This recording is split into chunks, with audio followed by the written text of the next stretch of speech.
12 years in, I could still remember the way Rachel used to look at me when I walked in the door, like I was the only thing that mattered in her world. But that look was gone now. Lately, I'd come home and find her lost in her phone or already upstairs, as if I were just another task to get through. Dinner used to be something we shared. Now it felt like an obligation. Emma, our 8-year-old, kept the conversation alive with stories from school, but even she noticed the air had changed. One night, she asked if we were mad at each other. I told her we weren't. I lied. I'm not a perfect man. I work long hours managing freight routes and warehouse staff. I come home beat, sometimes quiet, but I've always loved my family fiercely. I'd built this life brick by brick. Our house, our routines, our daughter's safety, and now I felt like a guest in it. The bedroom, once a place of closeness, had gone cold. Not just physically, we'd stopped touching. I tried. I bought her flowers one week, booked a sitter, even planned a simple date night. She smiled. Thank you. But her eyes were somewhere else the whole night. We came home, put Emma to bed, and went to sleep without a word. I started doing the dishes every night just to be in the same room as her. But she'd slip off with a gotta call my mom, or just a quick shower. It wasn't just distance. It was a withdrawal, like I was being erased, quietly, one ignored gesture at a time. One Saturday afternoon, while we were supposed to go grocery shopping together, Rachel suddenly had a headache and asked me to go alone. When I came back, her car was gone. No note, no explanation, just gone. When I asked later, she said she'd gone for a walk. Alone, she said. I needed space. A man can only swallow so much before the bile starts to rise. I tried asking her directly once. Is there something wrong with us?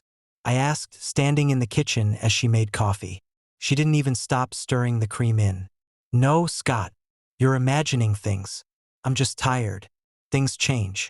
Life gets busy. I wanted to believe her. God, I did. But her hugs felt like handshakes. Her voice was always just a little too calm. And her eyes, those same eyes that used to light up when I pulled into the driveway, now looked at me like I was furniture. That night, after she fell asleep, I lay awake in the dark, staring at the ceiling fan spin round and round, like time itself. Something had changed, and whether it was in her or in me, I couldn't say. But it was there, cold and undeniable. The air between us had shifted, and it was starting to choke me. The idea didn't come to me all at once. Crept in slow, quiet, like mold behind wallpaper. One night, I was folding laundry, and I found a perfume scent on Rachel's blouse I didn't recognize. Not the one she normally wears. It wasn't ours either. I shrugged it off, but it kept gnawing at me. 2 days later, she came home from errands without any groceries. Said she forgot her wallet. I opened the fridge, stared at the empty milk shelf, and just nodded. I didn't believe a word. That night, I stayed in the garage pretending to organize tools while my thoughts spiraled. I typed "signs your wife is cheating" into my phone like some desperate teenager.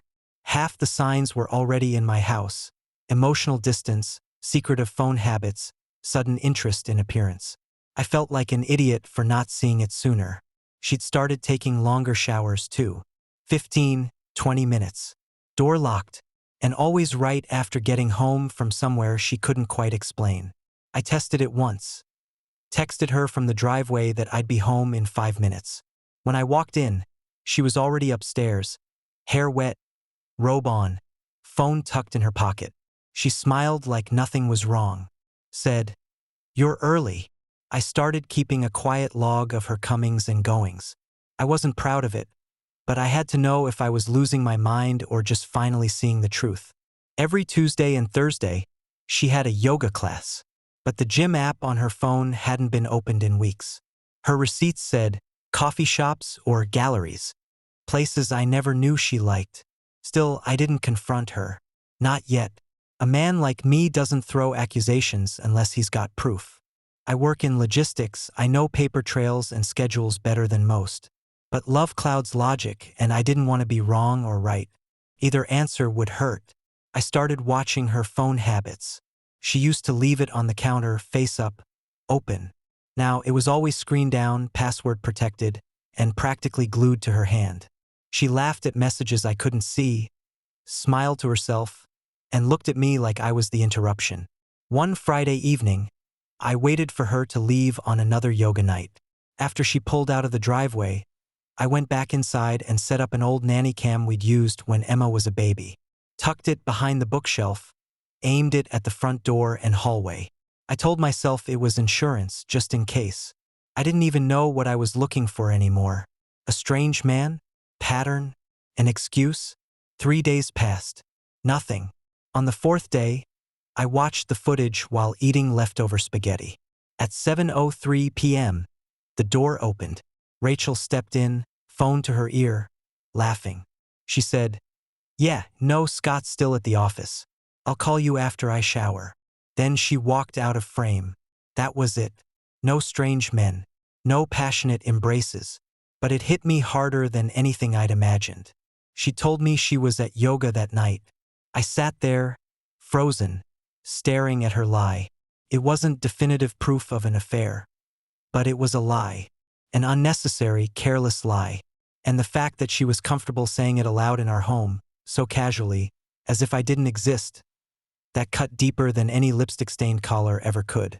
That night, I didn't sleep. I sat in the living room with the TV on mute and a whiskey in my hand, listening to the ice melt and the furnace kick on. I looked around at everything I'd worked for. Our couches, our framed photos, Emma's crayon drawings still magnet to the fridge, and it all felt like someone else's life. Rachel came downstairs just before midnight, wrapped in a blanket. She paused at the edge of the room like she wasn't sure she was allowed in. "You okay?" she asked. "Just thinking," I said. "About what?" I looked at her for a long time. Her face looked calm, even concerned. But something behind her eyes told me she already knew I was slipping away. "About us," I finally said. "About what we used to be." She gave me a small smile and nodded. "Life's just busy, Scott. We've both changed." She didn't deny it. She didn't offer to talk. Just those flat words. "We've both changed." I stared at her until she looked away. That was the night the thought finally settled in. Not just the fear that she might be cheating, but the realization that she might want to. And I didn't know what scared me more. 12 years ago, Rachel and I said, "I do," beneath an oak tree at Lake Allmanor. Barefoot in the grass, sun burning into our shoulders. Every year since, I made a point to celebrate that day, even if it was just a dinner out, a walk around the lake, or a small card left on her pillow. This time, I went big. I rented a table at Langston's Steakhouse. White linen, candlelight, and quiet jazz. The same place we celebrated our 5th. I told myself this would fix things. A romantic reset. Maybe all she needed was to feel wanted again. Maybe all I needed was one real night with the woman I used to know. I shaved twice, ironed my best shirt, picked out a necklace for her. A delicate gold chain with a tiny blue gem, the same color as her eyes. When I handed it to her before we left, she smiled, kissed my cheek, and said, "It's beautiful." But her voice was too even, too controlled, like she was playing along. At the restaurant, things started okay. We laughed a little. I had wine.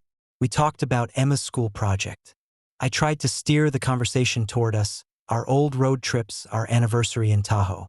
Rachel nodded along, gave polite chuckles, but I could tell she was miles away. Then he walked in, tall, mid-30s, athletic build, charcoal blazer over a fitted black tee. The kind of man who knows he's being watched. I caught her glance before she could hide it. Her eyes locked on him like she recognized the shape of his smile. He wasn't looking at her yet, but she straightened her posture, brushed a strand of hair behind her ear. I kept talking, but she wasn't listening. Then it happened. He passed our table, paused, and leaned down like it was fate. "Rachel." She blinked, surprised. "Terry." They hugged. Not a polite hug. A long one. Familiar. I felt my jaw lock. Terry turned to me. "You must be Scott." I nodded. Didn't offer my hand. Rachel laughed awkwardly. "This is Terry. We used to work together years ago." "Small world," Terry said. "Happy anniversary." He said it with a smirk, like it was a dare. After a few more pleasantries, he made his move. Would you like to dance? Rachel looked at me, not with hesitation, with expectation. We're having dinner, I said flatly. It's just one dance, she said. Don't be like that. My pulse throbbed in my ears. Rachel, no. She stood anyway. You're being controlled again, she snapped. Again. That word stung more than anything. Terry offered his hand. Rachel took it. I watched them walk to the dance floor, watched my wife twirl under the dim glow of a chandelier to some soft, romantic jazz while I sat alone at a table meant for two. That wasn't a dance. It was a message. After a minute, I stood, left the necklace box on the table, walked right past them, past the maitre d', past the valet stand, got in my truck and drove with no plan, no direction, just raw, pulsing fury burning behind my ribs. By the time I pulled into the Pine View Motel on the east end of town, it was after midnight. I paid cash, took the key, and sat on the stiff mattress staring at the wall. My phone buzzed. 8 missed calls. 3 voicemails. All from her. I didn't listen to a single one. The next morning, I called a private investigator. If there was more to this story, and I knew damn well there was, I wanted the truth. But I already knew this. I wasn't going home. Not until I had answers. Not until I got my pride back. The motel room smelled like bleach and cigarette ghosts. Thin curtains barely kept out the morning sun. I sat on the edge of the stiff bed in the same clothes from last night, phone still buzzing every hour like clockwork. Rachel hadn't given up. Missed calls, texts, some begging, some angry. I didn't respond to a single one. I wasn't in the mood for explanations that twisted like barbed wire. I needed facts, cold, undeniable proof. By noon, I was in a small, windowless office above a vape shop, across the desk from a man named Mason Creed, former Marine, now private investigator. Late 40s. Looked like he'd rather be anywhere else, which oddly made me trust him more. Guys like that don't care about drama. They care about facts and payment. She cheating? He asked, skipping pleasantries. Maybe, I said. I don't have proof, but something's off. What's her schedule? I gave him everything. Where Rachel claimed she went on Tuesdays and Thursdays, the gym she never checked into, the name Terry, and where we'd seen him, even her license plate number. He scribbled it all down without looking up. How long have you been married? 12 years. That's long enough for habits to set in. If they change, there's usually a reason. Do you want daily updates or just a report? Just the report, I said. And I want you invisible. He gave a small nod. I'm not in the business of getting caught. Back at the motel, I stared at the cracked ceiling and thought about Emma. She was the only part of this mess that didn't deserve any of it. I missed her more than I could stand. But I wasn't going to be the guy who walked back into a house where he wasn't respected, especially not with his tail between his legs. At work the next day, I sat in my office with the door closed. Cheryl, my receptionist, knocked softly before poking her head in. Rachel came by. I looked up. What did she want? To see you. Said it was urgent. I told her you were out at a site. Thanks, I said. If she comes back, don't let her through. You okay, Mr. Whitman? I hesitated. No, but I will be. She nodded and closed the door. The guys at the warehouse asked questions, of course. I shrugged them off. Taking some space, I said. Just need to think. It was the truth, in a way. I needed to think about whether the woman I married was still the same person, or whether she'd quietly taken the love I gave and emptied it out behind my back. Nights were the worst. I tried watching TV. Couldn't focus. I tried drinking. I felt worse. I started running laps around the motel parking lot at 9 p.m. just to burn the restlessness out of me. The only thing that gave me purpose was Mason's updates. Every 3 days, I'd get a text. Tuesday 6 p.m. She drove to a coffee shop. Sat alone for 40 minutes. No sign of Terry. Drive home. Thursday, 6:30 p.m. Yoga studio parking lot. She sat in the car, didn't go inside. Drove off after 15 minutes. Saturday, farmer's market. Bought flowers. No interaction with unknown males. It was maddening, like waiting for a train you're sure is coming, but it never arrives. After the first week, I started questioning myself. What if I was wrong? What if the distance wasn't about another man, but something inside her I'd ignored too long? I thought back to all the nights I'd come home late, exhausted, half listening. Maybe she'd given up on me long before I realized it. But then I remembered the dance. That smug bastard's hand on her waist. Her smile, not confused or guilty, but satisfied. Like it was hers to give away, and mine to live with. That wasn't miscommunication. That was betrayal. My neighbors texted me.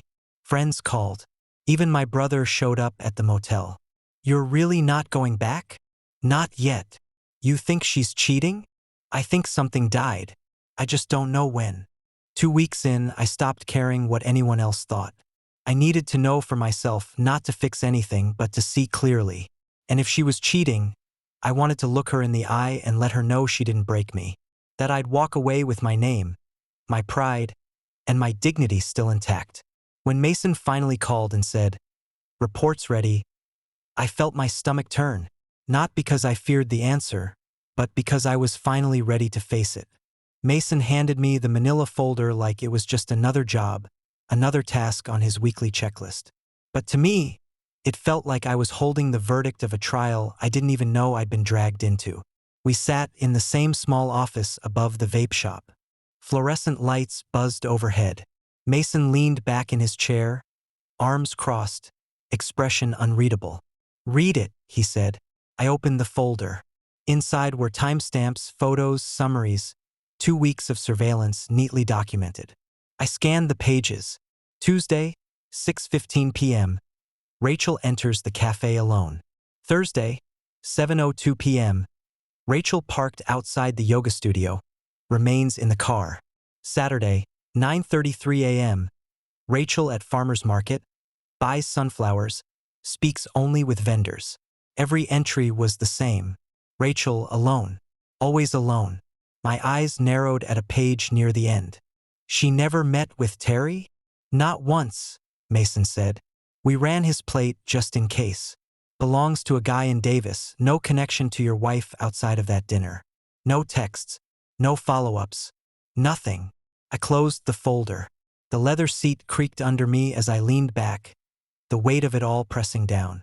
She lied to me, I said, more to myself than to Mason. Told me she was at yoga. She wasn't.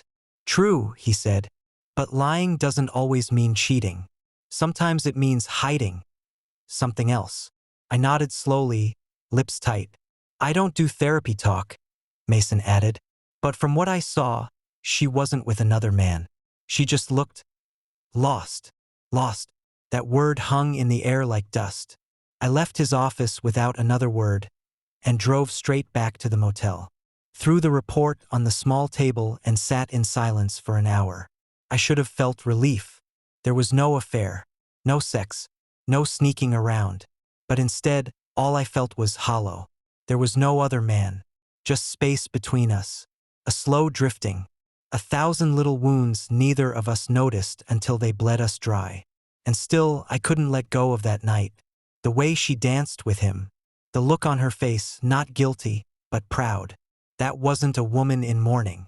That was a woman who wanted to be seen, desired, noticed, and I hadn't done that in years. Maybe I'd been so busy carrying the weight of the world. Work, bills, raising a daughter, that I forgot to carry her, too. But still, she made me believe something worse. She watched me walk out that night and never chased me. Never showed up at the motel.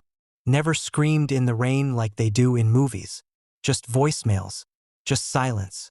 It was easier to think she'd betrayed me, because that justified the anger, the distance, the decision to sleep on a motel mattress with springs that jabbed me like reminders every night. But now I was the man who walked out over a feeling. A man who hired a stranger to spy on the mother of his child. A man who didn't trust his wife enough to ask what was missing, only what was wrong. That realization hit harder than any confession would have. I poured myself a glass of whiskey and sat on the balcony of that cheap motel, watching the sun drop behind the gas station sign across the street. The air was cool, quiet, the kind of quiet that doesn't comfort, it accuses. I picked up my phone, thumb hovering over her name. My jaw clenched, then relaxed. I hit call. It rang twice before she answered, her voice brittle and breathless. "Scott, I got the report." A pause. "And you weren't cheating." Another pause. "I told you I wasn't." "Yeah." Silence stretched like a canyon between us. "I miss you," she finally said. "So does Emma." I swallowed hard. "I'm not coming back," I said. "Not unless something changes. And I'm not talking about your schedule or your smile. I want to know who I'm married to. I want to know if there's still anything worth saving between us." "I don't know," she whispered. I felt invisible, Scott. For a long time, that stung. But I didn't argue. "Then maybe," I said, "we figure out if we can see each other again." 3 days after the phone call, I stood in the driveway of the house I'd built my life in, tool by tool, hour by hour. I held my overnight bag in one hand, the weight of 13 years in the other. This wasn't a homecoming. This was a trial run. Rachel opened the front door before I knocked. Her hair was pulled back, eyes red but alert. She didn't rush toward me, didn't cry or throw her arms around my neck. She just stepped aside, letting me pass like a man crossing a battlefield back into familiar, but uncertain territory. Emma was the only one who made it feel like I'd come home. "Daddy!" she shouted, barreling down the hallway like a comet, nearly knocking me over. I caught her midair, holding her tight as her little legs wrapped around my waist.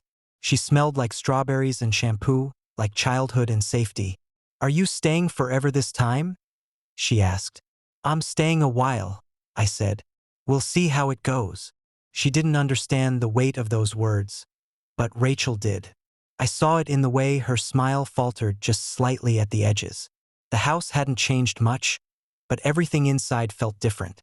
The silence wasn't awkward, it was cautious, like two people circling the edges of old ruins, deciding whether to rebuild or let it crumble.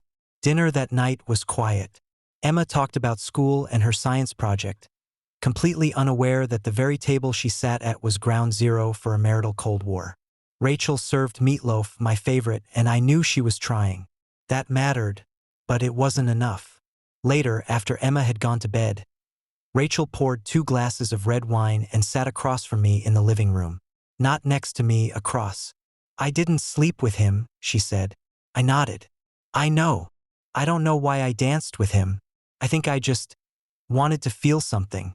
I wanted to feel like I wasn't fading." "I get it," I said. "But that night you made a choice. You didn't pick me." She looked down, swirling the wine in her glass. "I'm not here to fix everything in a week," I added. "I'm here because of Emma, and because maybe, just maybe, there's still something left in this house that's worth saving." Rachel leaned forward, voice low and trembling. "There is. I swear to you, Scott, I want us back. I want to fight for this." I took a slow breath. "Then you need to understand something," I said. "There's no going back to before. That trust, it's fractured. And I'm not sure I'll ever see you the same way. But I'll try if you're willing to try without hiding, without lying. You lie to me again, I walk. For good." She nodded, tears welling. "I accept that." I stood up, stretched, walked past her without touching her. The air between us wasn't warm yet. It was simply no longer cold. Before heading upstairs, I paused in the hallway. "I want the woman I married back," I said. "Not the stranger who danced with another man while I sat alone." She didn't respond. But later that night, when I got into bed, she slid in beside me. Slowly, like someone approaching a wounded animal. Her hand reached for mine under the covers. And though I didn't squeeze back, I didn't pull away either. It wasn't forgiveness. It wasn't even healing. It was a beginning. And for now, that was enough. 2 years passed like slow erosion. Quiet days, steady repairs, routines carefully rebuilt piece by piece. Outwardly, things looked whole again. Rachel and I found a rhythm. Date nights returned. Laughter came back into the house. if only in short bursts. Emma turned 10 and started taking piano lessons. We even took a weekend trip to Mendocino last fall. She held my hand on the cliffside trail like we were still 25. But something inside me never settled. The dance haunted me, not the steps, the motive, and the silence around it lingered like a bruise no one talked about. Rachel never brought it up again, and I never asked. Then one afternoon, she met her old friend Cindy for coffee at a quiet cafe off 9th and Hillsborough. It was one of those early spring days where the weather couldn't decide what it wanted to be. Sunshine breaking through clouds, wind slipping between table umbrellas. Rachel wore the same pale blue sweater she had on the night of our anniversary. She looked older now, a little leaner around the face, but calmer somehow. Cindy arrived late, gave her a tight hug, and ordered black coffee. They chatted like old friends do, work, husbands, kids. Then the conversation drifted, as it always does when the guard starts to drop. "Have you ever thought about that guy?" Cindy asked. "The one from the steakhouse. Terry, was it?" Rachel stared into her latte for a moment. "Sometimes," she said. "Not in the way you think. Not because I miss him." "Then why?" Rachel's voice went quiet. "Because I came so close to losing everything. Because I planned it." Cindy leaned forward. "You planned the dance?"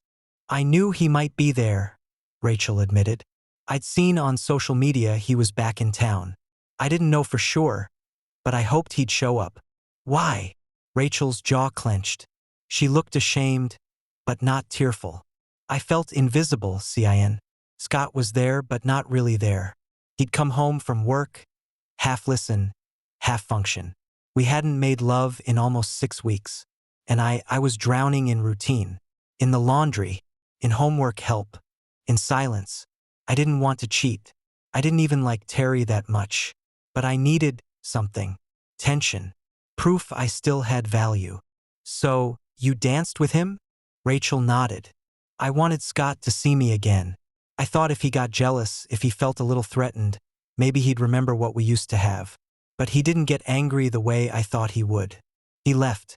He left me sitting there, in a dress I bought to impress him. And I realized I'd made the biggest mistake of my life." Cindy was quiet. "Then, did you and Terry ever?" "No," Rachel said quickly. "Not once. He messaged me a few days later. I deleted it. Never replied. It was never about him. It was about what I'd become. About what Scott and I had let ourselves become."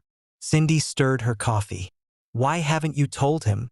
Rachel's fingers tightened around her cup. "Because I got lucky. He came back. He gave us a second chance. And if I told him now, I'm afraid it would tear it all down. I don't think he could forgive the intent, even if I never crossed the line. But don't you think he deserves to know?" Rachel looked out the window, watching cars drift through the intersection like nothing in the world was at stake. "Maybe," she whispered, "but I don't deserve to lose him again." And just like that, the truth floated away between them. Never recorded, never repeated, locked behind eyes that had learned the cost of attention, the weight of silence, and the price of being noticed too late. Back home that evening, Scott was helping Emma with her math homework. Rachel came in, kissed his cheek like it was second nature, and joined them at the kitchen table. Scott smiled. She smiled back. Neither of them said a word about the past, but one of them still carried it.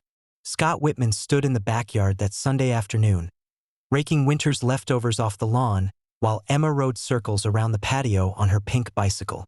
The air smelled like fresh soil and charcoal, the early signs of spring creeping into the bones of the house.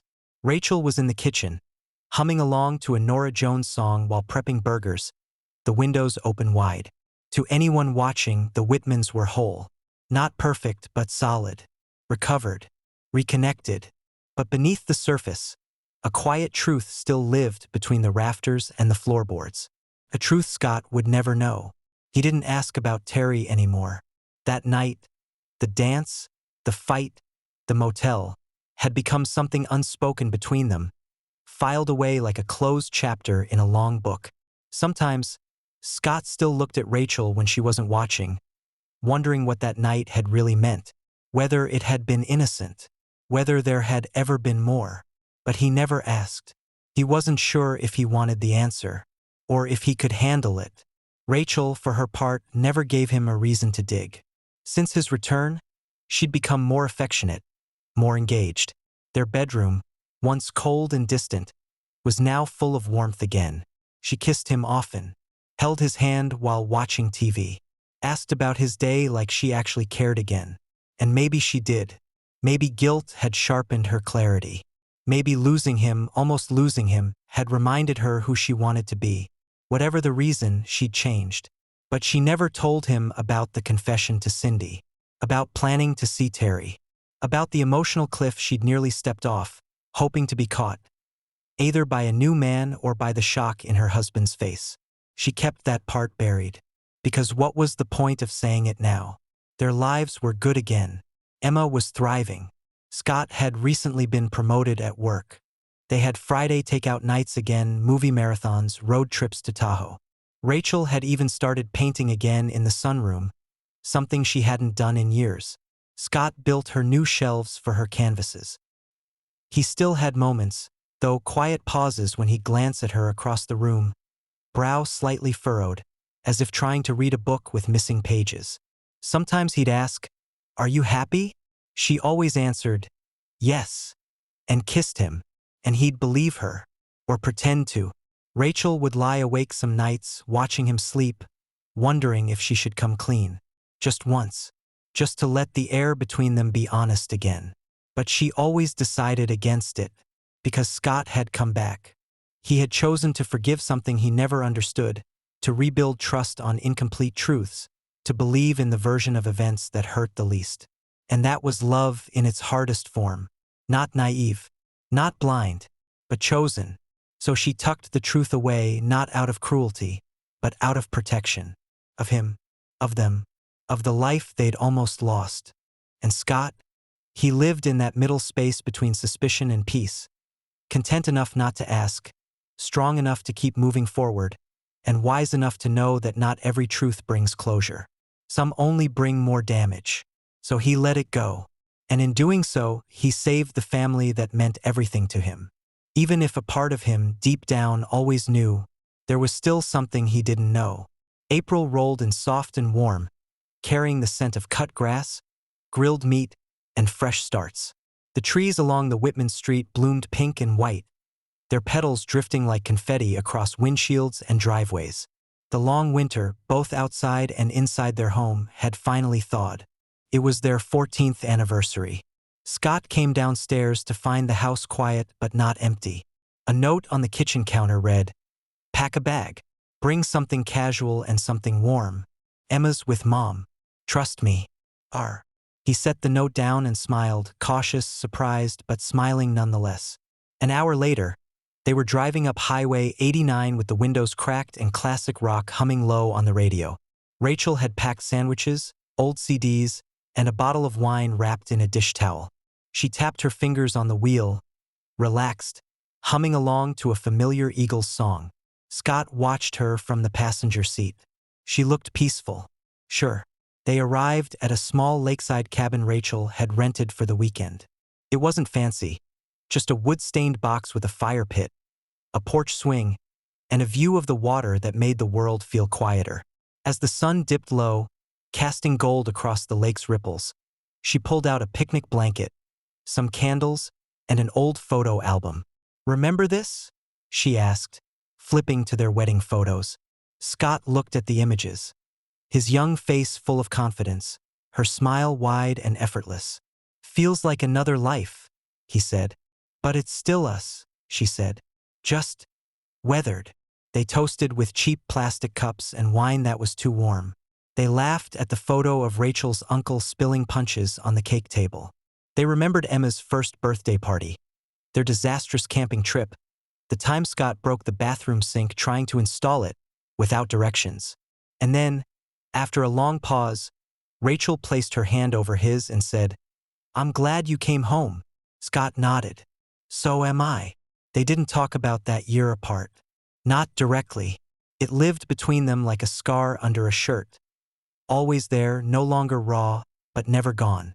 Later that night, lying in bed with the windows open and the lake lapping quietly beyond the porch, Rachel turned to him. "I've been thinking," she said. "I want another baby." Scott opened his eyes, blinking at the ceiling. "You sure?" She smiled. "More sure than I've been about anything in a long time." He didn't answer right away. He thought about Emma, about sleepless nights, about starting over at 43. Then he looked at Rachel. Really looked. And for the first time in a long time, she looked like the woman who used to slow dance with him in the kitchen at midnight. The one who used to light up when he walked through the door. The one who had made mistakes, yes, but who had come back, rebuilt, and never stopped trying. "Okay," he said. "Let's try." That spring, Emma turned 10 and started talking about getting a dog. Scott taught her how to ride a bigger bike, and she finally beat him in Connect 4. Rachel painted again, this time not to escape but to express. Scott started sleeping better, laughing more, smiling with his eyes. He never asked about Terry again. And Rachel never confessed.